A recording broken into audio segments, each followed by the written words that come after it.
Hello everyone, my name is Carl Ivan A. Patayan from ECE 31. This poem titled Pro Patria, inspired by Jose Rizal's ideals. Pro Patria dulcis vita datur, inflamma fidei cor ardet purum. Non timet mortem qui amat verum, spes manet in nocte obscura.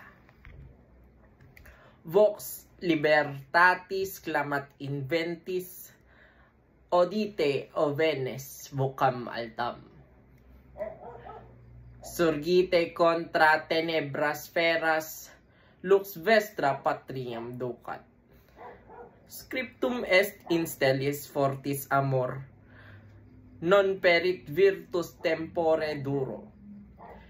Qui uistitiam amat vivit aevo, semper erit memoratus. Licramei matris candunt interam, sed spes eius in vobis fulget. Curete cursum cum corde puro, frangite vinsula servitutis.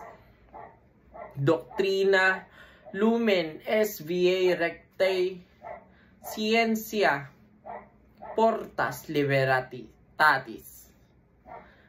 Aperit mente clara et forti, erudite pro salute.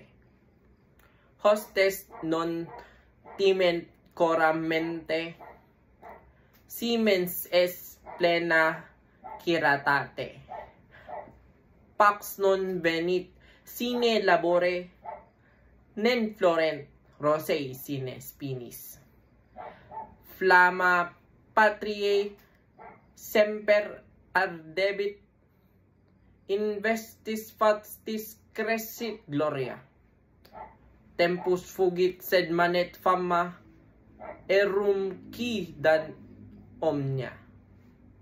Ergo eventus surgite fortes, agite pro vertitate viva, singis et vita, don sincera, sint altari libertatis. Thank you. So this Latin poem is inspired by Jose Rizal ideas, calls on the youth to love and severe the country with courage and truth. It emphasizes the sacrifice, education, and justice are the keys to